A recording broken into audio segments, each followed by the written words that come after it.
നമസ്കാരം. വേദാംഗ ജ്യോതിഷത്തിലെ അമൂല്യമായ അറിവുകളും ആധ്യാത്മിക ജ്ഞാന ഉപദേശങ്ങളും പകർന്നു തരുന്ന പ്രശാന്തം ആസ്ട്രോ ചാനലിലേക്ക് ഏവർക്കും സ്വാഗതം. ഈ ചാനൽ ഇതുവരെയും സബ്സ്ക്രൈബ് ചെയ്യാത്തവർ ഇപ്പോൾ തന്നെ സബ്സ്ക്രൈബ് ചെയ്യുക. നോട്ടിഫിക്കേഷൻ ലഭിക്കുന്നതിനായി ബെൽ ബട്ടൺ അമർത്തുമല്ലോ. ഒപ്പം ചാനൽ ലൈക്ക് ചെയ്യുക, ഷെയർ ചെയ്യുക, കമൻറ്റ് ചെയ്യുക. കൊല്ലവർഷം 1200 ആണ്ടിലെ ചിങ്ങ സംക്രമം പൂരാടം നക്ഷത്രത്തിലാണ്. ചിങ്ങം 1-ാം തീയതിയിലെ ഗ്രഹനില അനുസരിച്ച് ഇടവം രാശിയിൽ സർവേശ്വരകാരകനായ വ്യാഴവും കുജനും ഗുളികനും, ചിങ്ങം രാശിയിൽ ആദിത്യനും ബുധനും ശുക്രനും, കന്നിയിൽ ശിഖിയും, ധനുരാശിയിൽ ചന്ദ്രനും, കുംഭത്തിൽ ശനിയും, മീനം രാശിയിൽ രാഹുവും സ്ഥിതി ചെയ്യുന്നു. മകയിരം നക്ഷത്രത്തിൽ ജനിച്ചവർക്ക് ചിങ്ങമാസം പൊതുവെ ഗുണദോഷ സമ്മിശ്രമായിരിക്കും. ഇവർക്ക് കർമ്മ മേഖലയിൽ കാര്യങ്ങൾ അനുകൂലമായി വരുന്നതാണ്. ജോലിസ്ഥലത്ത് സഹപ്രവർത്തകരിൽ നിന്നും പരിപൂർണ സഹകരണം ലഭിക്കുന്നതുമാണ്. മേലധികാരികളുടെ പ്രശംസ പിടിച്ചുപറ്റുവാനും ഇവർക്ക് സാധിക്കുന്നതാണ്. ഏർപ്പെടുന്ന എല്ലാ കാര്യങ്ങളിലും വിജയം വരിക്കുവാൻ ഇവർക്ക് കഴിയുന്നതാണ്. ഈ നക്ഷത്രക്കാരായ വിദ്യാർത്ഥികൾക്കും മറ്റു പഠിതാക്കൾക്കും അനുകൂലമായ കാലമാണ്. വിദ്യാ പുരോഗതിയും പരീക്ഷാ വിജയവും ഇവർക്കുണ്ടാകുന്നതാണ്. അതുപോലെ ഈ നക്ഷത്രക്കാരുടെ സന്താനങ്ങൾക്ക് കാര്യങ്ങൾ അനുകൂലമാണ്. ശ്രേയസ്കരങ്ങളായ പല കാര്യങ്ങളും അനുഭവിക്കുവാനുള്ള യോഗവും ഇവർക്കുണ്ട്. ഈ നക്ഷത്രക്കാരുടെ സഹോദരന്മാർക്കും ഗുണഫലങ്ങൾ ലഭിക്കുന്നതാണ്. ഈ നക്ഷത്രക്കാർക്ക് സർക്കാരിൽ നിന്നും അനുകൂലമായ ഉത്തരവുകൾ ലഭിക്കുന്നതാണ്. സർക്കാർ ആനുകൂല്യങ്ങൾക്കായി അപേക്ഷ സമർപ്പിച്ചിട്ടുള്ളവർക്കും കാര്യങ്ങൾ നേടിയെടുക്കുവാൻ സാധിക്കുന്നതാണ്. മിഥുനക്കൂറുകാരായ ഈ നക്ഷത്രക്കാർക്ക് ദൂരയാത്രകൾ ആവശ്യമായി വരുന്നതാണ്. ഇവർ സാമ്പത്തിക കാര്യങ്ങൾ കൈകാര്യം ചെയ്യുമ്പോൾ ജാഗ്രത പാലിക്കേണ്ടതുമാണ്. മനോവിഷമം ഉണ്ടാക്കുന്ന ചില കാര്യങ്ങളെ ഇവർക്ക് അഭിമുഖീകരിക്കേണ്ടതായി വന്നേക്കുവാൻ ഇടയുണ്ട്. എന്നാൽ അത്തരം സന്ദർഭങ്ങളിൽ സമചിത്തതയോടുകൂടി ആത്മവിശ്വാസം നഷ്ടപ്പെടുത്താതെ പ്രശ്നങ്ങളെ അഭിമുഖീകരിക്കുവാൻ പരിശ്രമിക്കേണ്ടതാണ്. ഏത് പ്രതിസന്ധികളെയും ഇച്ഛാശക്തിയോടെ അതിജീവിക്കുവാൻ ഇവർക്ക് സാധിക്കുന്നതുമാണ്. ഈ നക്ഷത്രക്കാർ ആരോഗ്യകാര്യങ്ങളിലും ജാഗ്രത പാലിക്കുന്നത് ഗുണകരമായിരിക്കും. 7, 14, 27 തീയതികൾ അനുകൂലമാണ്. തിരുവാതിര നക്ഷത്രത്തിൽ ജനിച്ചവർക്ക് ചിങ്ങമാസം പൊതുവെ ഗുണദോഷ സമ്മിശ്രമായിരിക്കും. ഈ നക്ഷത്രക്കാർക്ക് കർമ്മ മേഖലയിൽ കാര്യങ്ങൾ അനുകൂലമായിരിക്കും.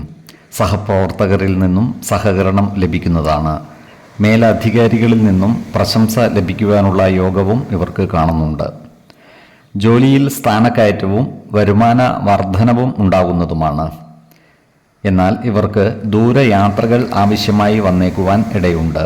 അതുപോലെ ചില കാര്യങ്ങളിൽ മനസ്സ് വ്യാകുലപ്പെടുവാനും ദുഃഖിക്കുവാനുമുള്ള സാധ്യതകളും കാണുന്നുണ്ട്. നീച സംസർഗം കൊണ്ടുള്ള ചില ദൂഷ്യങ്ങൾ അനുഭവിക്കുവാനുള്ള യോഗവും ഇവർക്ക് കാണുന്നുണ്ട്. അതിനാൽ നല്ല കൂട്ടുകെട്ടുകളിൽ മാത്രം പങ്കുചേരുകയും ചീത്ത കൂട്ടുകെട്ടുകളിൽ നിന്നും മാറി നിൽക്കുകയും വേണം. ഈ നക്ഷത്രക്കാർ ഉൾപ്പെട്ടിട്ടുള്ള കോടതി വ്യവഹാരങ്ങളിൽ അനുകൂലമായ നടപടികൾ ഉണ്ടാകുവാനുള്ള സാധ്യതകളും കാണുന്നുണ്ട്. ഇവർ അവരുടെ നേട്ടങ്ങളിൽ അഭിമാനം കൊള്ളുന്നതായി കാണാം. ഏതൊരു കാര്യത്തിലും സ്വന്തം ഇഷ്ടങ്ങൾക്ക് ഇവർ പ്രാധാന്യം കൊടുക്കുന്നതാണ്. എന്നാൽ കുടുംബജനങ്ങളുടെ താൽപ്പര്യം പരിഗണിക്കുവാനും ഇവർ മറക്കില്ല.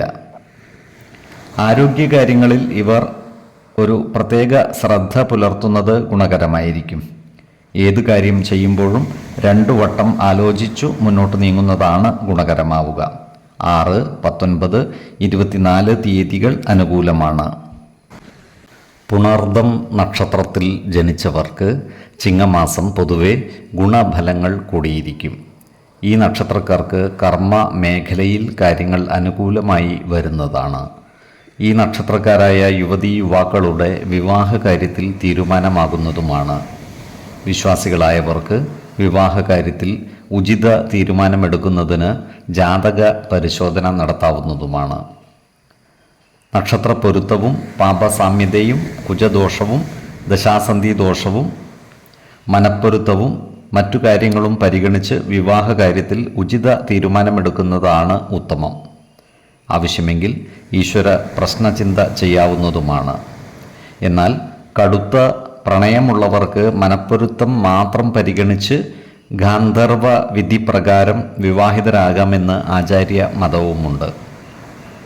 ഈ നക്ഷത്രക്കാർക്ക് സർക്കാരിൽ നിന്നും കിട്ടുവാനുള്ള ആനുകൂല്യങ്ങൾ ലഭിക്കുന്നതാണ്. സർക്കാർ ആനുകൂല്യങ്ങൾക്കായി അപേക്ഷ സമർപ്പിച്ചിട്ടുള്ളവർക്ക് ബന്ധപ്പെട്ട ഉദ്യോഗസ്ഥന്മാരെ നേരിൽ കാണുന്നതിനും മറ്റും അനുകൂലമായ കാലവുമാണ്. അതുപോലെ ഇവരുടെ രക്ഷിതാക്കളുടെ ചികിത്സയ്ക്കും മറ്റുമായി പണം ചെലവഴിക്കാനുള്ള സാധ്യതകളും കാണുന്നുണ്ട്. പ്രത്യേകിച്ചും പിതാവിൻ്റെ ആരോഗ്യകാര്യത്തിൽ ഇവർ ഒരു പ്രത്യേക ശ്രദ്ധ പുലർത്തുന്നത് ഗുണകരമായിരിക്കും. ഈ നക്ഷത്രക്കാരായ വിദ്യാർത്ഥികൾക്കും മറ്റു പഠിതാക്കൾക്കും അനുകൂലമായ കാലമാണ്. ഉന്നത വിദ്യാഭ്യാസ രംഗത്ത് പുരോഗതി കൈവരിക്കുവാനും ഇവർക്ക് സാധിക്കുന്നതാണ്. മിഥുനക്കൂറുകാരായ ഈ നക്ഷത്രക്കാർക്ക് സാമ്പത്തിക ചിലവുകളും മറ്റും വന്നുചേരുവാനുള്ള സാധ്യതകൾ കാണുന്നുണ്ട്. അപ്രതീക്ഷിതമായ കാരണങ്ങളാൽ ഇവർക്ക് മാനസിക വിഷമം നേരിടുവാനുള്ള സാധ്യതകളുമുണ്ട്. ആരോഗ്യകാര്യങ്ങളിൽ ഇവർ ഒരു പ്രത്യേക ശ്രദ്ധ പുലർത്തുന്നത് ഗുണകരമായിരിക്കും. 5, 15, 25 തീയതികൾ അനുകൂലമാണ്. പൂയം നക്ഷത്രത്തിൽ ജനിച്ചവർക്ക് ചിങ്ങമാസം പൊതുവെ ഗുണഫലങ്ങൾ കൂടിയിരിക്കും. ഈ നക്ഷത്രക്കാർക്ക് കർമ്മ മേഖലയിൽ കാര്യങ്ങൾ അനുകൂലമായി വരുന്നതാണ്. ജോലിസ്ഥലത്ത് സഹപ്രവർത്തകരിൽ നിന്നും മേലുദ്യോഗസ്ഥരിൽ നിന്നും സഹായ സഹകരണങ്ങൾ ലഭിക്കുന്നതുമാണ്. ഉദ്യോഗസ്ഥർക്ക് ജോലിയിൽ പ്രമോഷൻ ലഭിക്കുവാനുള്ള സാധ്യതകളും കാണുന്നുണ്ട്. പുതിയ വ്യക്തികളുമായി ബന്ധം സ്ഥാപിക്കുവാൻ ഇവർക്ക് അവസരം ലഭിക്കുന്നതുമാണ്. കാർഷിക മേഖലയിൽ പ്രവർത്തിക്കുന്ന ഈ നക്ഷത്രക്കാർക്ക് വരുമാന വർധനവ് ഉണ്ടാകുന്നതാണ്. കാർഷിക മേഖലയിൽ പുതിയ കൃഷി രീതികൾ നടപ്പിൽ വരുത്തുവാനും മറ്റും ഇവർ പരിശ്രമിക്കുന്നതുമാണ്. ഈ നക്ഷത്രക്കാരായ രാഷ്ട്രീയ പ്രവർത്തകർക്ക് കാര്യങ്ങൾ അത്ര അനുകൂലമല്ല. ഇവർക്ക് സ്ഥാനമാനങ്ങൾ നഷ്ടപ്പെടുവാനുള്ള സാധ്യതകൾ കാണുന്നുണ്ട്. അതുപോലെ സാമ്പത്തിക കാര്യങ്ങൾ കൈകാര്യം ചെയ്യുമ്പോൾ ജാഗ്രത പാലിക്കുന്നത് നല്ലതായിരിക്കും. നല്ല വാക്കുകളിലൂടെയും പ്രവൃത്തികളിലൂടെയും സമൂഹ മനസ്സിൻ്റെ ഇഷ്ടം നേടിയെടുക്കുവാൻ ഇവർക്ക് സാധിക്കുന്നതാണ്.